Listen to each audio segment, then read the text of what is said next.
Kembali di Kompas Siang, saudara, limbah medis berupa alat bekas tes usap dan tes cepat COVID-19 ditemukan di pinggir jalan Sukakarya, Kabupaten Bekasi, Jawa Barat. Petugas Polres Metro Bekasi yang mendapat laporan langsung membawa barang bukti limbah medis untuk diselidiki. Dari video amatir warga, limbah medis berupa jarum suntik, baju hazmat, alat bekas tes usap dan tes cepat COVID-19 berserakan di pinggir jalan, tepatnya di Jalan Raya Pulau Glatik, Desa Sukaindah, Kecamatan Sukakarya, Kabupaten Bekasi. Dinas Lingkungan Hidup Kabupaten Bekasi mengumpulkan limbah berbahaya tersebut ke dalam 2 kantong plastik untuk diamankan.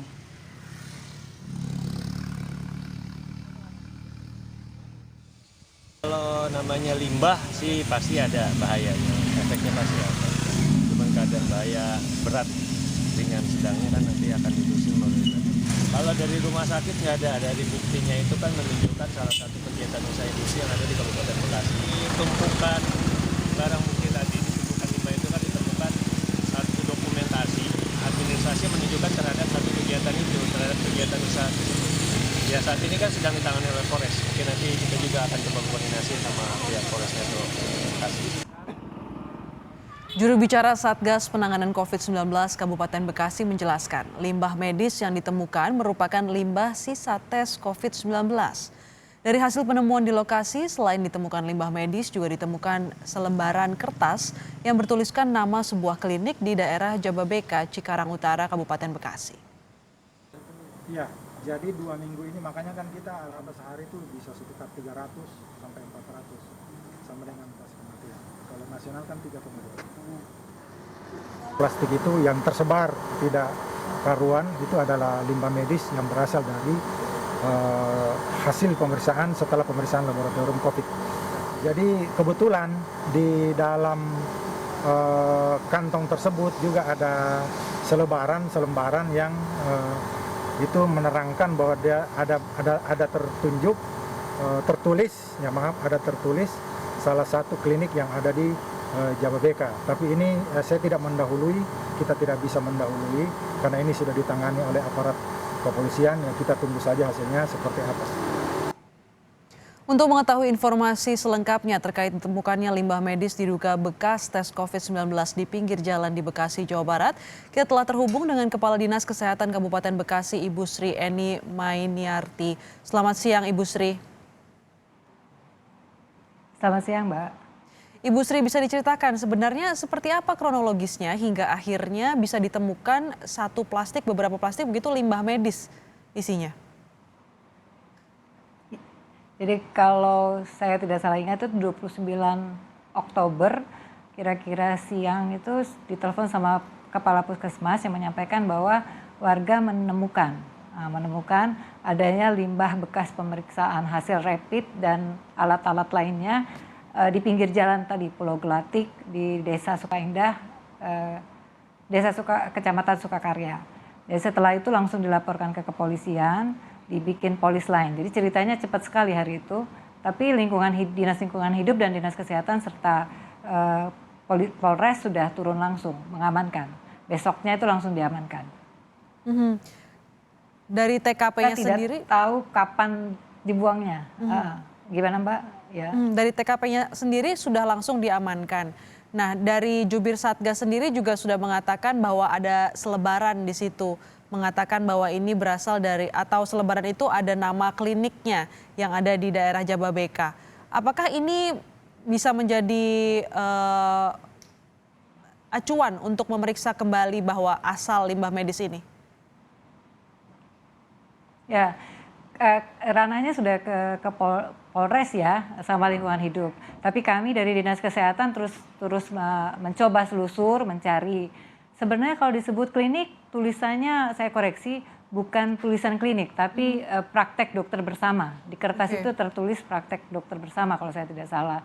Jadi intinya di saat ini kita coba gali informasi dari perusahaan tersebut, ya karena itu menuliskan nama satu perusahaan. Apakah di sana betul ada kliniknya dan kerjasamanya dengan siapa itu sudah kita kumpulkan. Nanti bersama-sama dengan Lingkungan Hidup dan kepolisian kita sama-sama menyatukan ini semua informasi yang ada.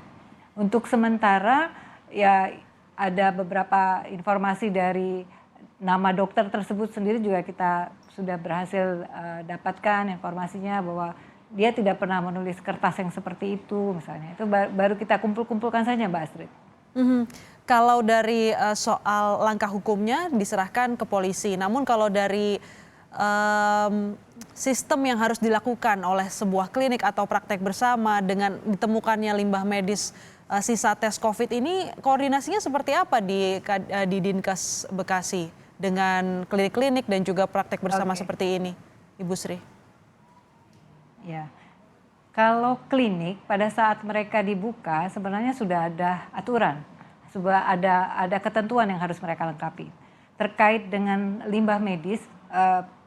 Salah satu fasilitas kesehatan sudah harus mempunyai mengetahui tata cara bagaimana melakukan pengolahan terhadap limbah medis tersebut. Salah satunya adalah bekerja sama baik dengan pengumpul ataupun pemusnah. Jadi sistemnya itu sudah harus berjalan.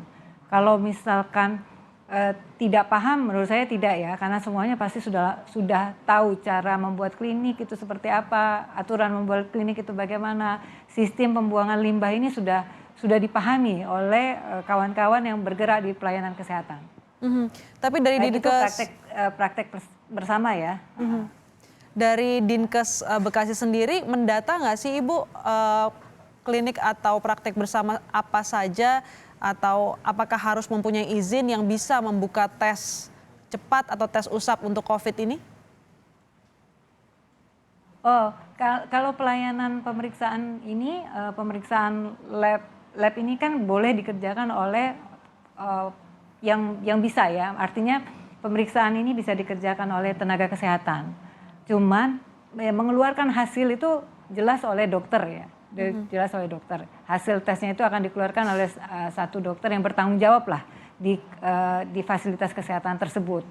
Jadi masih dalam telusur kami apakah pengumpul atau pemusnah yang bekerja sama dengan praktek bersama atau klinik yang ada di Jababeka tersebut yang membuang sembarangan atau memang pihak dari ini masih ditelusur semua Mbak.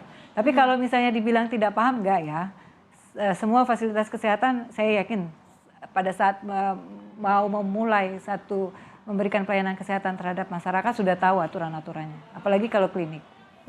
Gini Ibu Sri, kita kan sebagai orang awam ini kurang begitu paham. Kalau saya pahamnya sebagai orang awam ini adalah kalau di rumah sakit dia ada labnya. Jadi begitu diambil tesnya dia diperiksa di lab yang dimiliki oleh rumah sakit itu. Tapi akan berbeda jika tempatnya di klinik kecil atau di praktek bersama di Bekasi seperti yang kasus ini.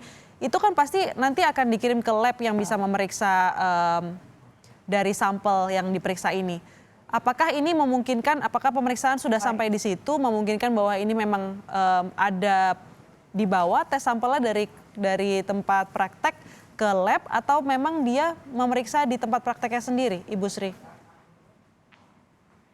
Oh ya, Mbak Astrid, saya koreksi ya. Jadi kalau pemeriksaan yang kita temukan kemarin itu adalah rapid test. Rapid test ini boleh dilakukan di fasilitas kesehatan ya, yang bisa dikerjakan oleh tenaga kesehatan. Even itu perawat atau bidan boleh mengerjakan. Tapi tetap hasilnya akan dikeluarkan oleh dokter yang ada di sana.